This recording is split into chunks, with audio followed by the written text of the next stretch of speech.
సుమారు 6 పథకాలకు ఎగనామం పెట్టడం సుపరిపాలన. ఉద్యోగులకు డిఏ, ఐఆర్, పీఆర్సీ ఇవ్వకపోవడమే సుపరిపాలన. అమ్మ ఒడి, రైతు భరోసా ఎగ్గొట్టడం సుపరిపాలన అవుతుందా అంటూ వైఎస్ఆర్సీపీ ఎమ్మెల్సీ వరుదు కళ్యాణి నిలదీశారు. సంఘం విరుద్ధంగా ఉంది అధ్యక్ష.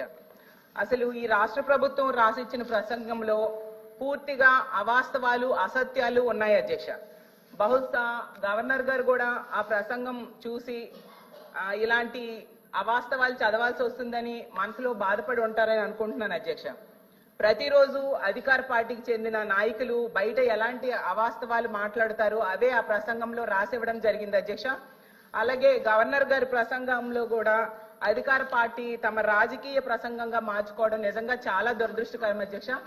వాస్తవ పరిస్థితులకు దూరంగా ఉందని ఎందుకు చెప్తున్నానంటే అధ్యక్ష, ఈ రాష్ట్రంలో జరుగుతున్న మోసపూరిత పాలనకు గవర్నర్ గారి ప్రసంగానికి అస్సలు పొంతం లేదు అధ్యక్ష. ప్రసంగంలో ఎక్కడ చూసినా కూడా అధ్యక్ష గొప్పలు చెప్పుకుంటూ ఈ ప్రభుత్వం డప్పులు కొట్టుకుంటూ ఉన్న పరిస్థితి కానీ, ఈ రాష్ట్రంలో ప్రజలు మాత్రం తమ చెప్పులతో తాము కొట్టుకుంటున్నారు అధ్యక్ష.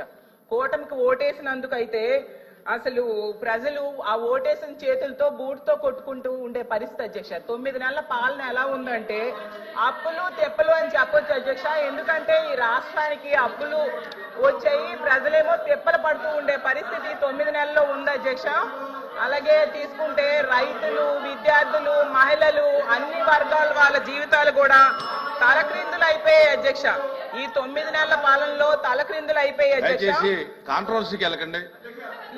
ఈ ప్రభుత్వం మాత్రం గతంలో గవర్నర్ గారి ప్రసంగంలో చెప్పారు అధ్యక్ష, గతంలో విధ్వంసం జరిగింది, ఇప్పుడు మేము సుపరిపాలన అందిస్తున్నాము అని చెప్పారు అధ్యక్ష. అసలు సుపరిపాలన అంటే ఏంటి అధ్యక్ష నేను అడుగుతున్నాను అధ్యక్ష. అంటే సూపర్ 6 పథకాలు ఎగ్గొట్టడం సుపరిపాలన నేను అడుగుతున్నాను అధ్యక్ష. చరిత్రలో ఎప్పుడూ లేనట్టుగా 9 నెలల్లో 1,00,000 కోట్ల పైగా అప్పులు చేయడం సుపరిపాలన నేను అడుగుతున్నాను అధ్యక్ష.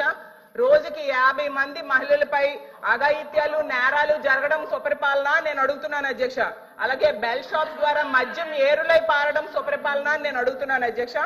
అలాగే మెగా డిఎస్సి పై తొలి సంతకం పెట్టి 9 నెలలైనా కూడా అది పూర్తి చేయకపోవడం సుపరిపాలన నేను అడుగుతున్నాను అధ్యక్ష. అలాగే ఉద్యోగులకు డిఏ, పీఆర్సీ, ఐఆర్ ఇవ్వకపోవడం సుపరిపాలన నేను అడుగుతున్నాను అధ్యక్ష. రైతులకు గిట్టుబాటు ధర ఇవ్వకపోవడం సుపరిపాలన నేను అడుగుతున్నాను అధ్యక్ష. 83 లక్షల మంది విద్యార్థులకు అమ్మఒడి, అలాగే వీళ్ళు చెప్పిన తల్లికి వందనం ఎగనామం పెట్టడం సుపరిపాలన నేను అడుగుతున్నాను అధ్యక్ష. ఈ రాష్ట్ర ప్రజలకు రైతులు 53 లక్షల మంది ఉన్నారు అధ్యక్ష, వాళ్ళకి రైతు భరోసా ఎగ్గొట్టడం సుపరిపాలన నేను అడుగుతున్నాను అధ్యక్ష. ఈ రాష్ట్ర ప్రజలపై 15,000 కోట్ల విద్యుత్ భారం వేశారు అధ్యక్ష, అది సుపరిపాలన నేను అడుగుతున్నాను అధ్యక్ష. 13,000 కోట్ల విద్యుత్ ఛార్జీలు భారం వేశారు అధ్యక్ష, అది సుపరిపాలన నేను అడుగుతున్నాను అధ్యక్ష. అలాగే 60% నిత్యావసర సరుకులు ధరలు పెరిగాయి అధ్యక్ష ఈ 9 నెలల్లో, దాన్ని సుపరిపాలన అంటారా నేను అడుగుతున్నాను అధ్యక్ష. అలాగే మహిళలు సగం మంది ఉన్నాం అధ్యక్ష, మహిళలకు ఇచ్చిన హామీలు ఏ ఒక్కటి కూడా అమలు చేయకపోవడం సుపరిపాలన నేను అడుగుతున్నాను అధ్యక్ష. ప్రత్యేక హోదా సాధించే అవకాశం ఉండి కూడా సాధించకపోవడం సుపరిపాలన నేను అడుగుతున్నాను అధ్యక్ష. పోలవరం ప్రాజెక్టు విషయంలో ఎత్తు తగ్గించడానికి కేంద్రం దగ్గర రాజీ పడడం సుపరిపాలన నేను అడుగుతున్నాను అధ్యక్ష. ఎంత దారుణంగా ప్రజలను ఇబ్బందులు పెట్టి మోసం చేస్తూ తమ పరిపాలన సుపరిపాలన చెప్పుకోవడం ఎంతవరకు సమంజసమని ఫైనల్ గా నేను అడుగుతున్నాను అధ్యక్ష. అలాగే ఉద్యోగాల కోసం గవర్నర్ గారు చెప్పారు అధ్యక్ష, 9 నెలల్లో 4 లక్షల మంది యువతకు ఉద్యోగాలు ఇచ్చేసామని చెప్పారు అధ్యక్ష. ఎందుకంటే కల్పించబడినవి అన్నారు. అసలు ఏ శాఖలో కల్పించారు, ఏ కంపెనీల్లో ఇచ్చారు, ఎక్కడ ఇచ్చారో తెలియజేయాల్సిందిగా అడుగుతున్నాను అధ్యక్ష. ఎందుకంటే పరిశ్రమలు గ్రౌండ్ అవ్వకుండానే ఉద్యోగాలు ఇచ్చేశారని ఎలా చెప్తారు అధ్యక్ష? 4 లక్షలు కాదు అధ్యక్ష, 9 నెలల్లో 4 ఉద్యోగాలు కూడా ఇవ్వలేదు అధ్యక్ష. గతంలో జగన్మోహన్ రెడ్డి గారు ముఖ్యమంత్రిగా ఉండేటప్పుడు కేవలం 6 నెలల్లో 1,25,000 ఉద్యోగాలు ఇవ్వడం జరిగింది అధ్యక్ష. అసలు చంద్రబాబు నాయుడు గారు అధికారంలోకి వచ్చాక తొలి సంతకం డిఎస్సి, మెగా డిఎస్సి మీద పెట్టారు అధ్యక్ష. 6 నెలల్లో మెగా డిఎస్సి చెప్పడం జరిగింది అధ్యక్ష. చాలా స్పష్టంగా 4వ పేజ్ ఒకసారి దయచేసి గౌరవ సభ్యురాలని చదవమంటున్నారు అధ్యక్ష. To date, investors have pledged investment of 6.5 lakh crores with an employment potential of over 4 lakh jobs. Potential. ఇచ్చామని ఎక్కడ చెప్పాం మేడం?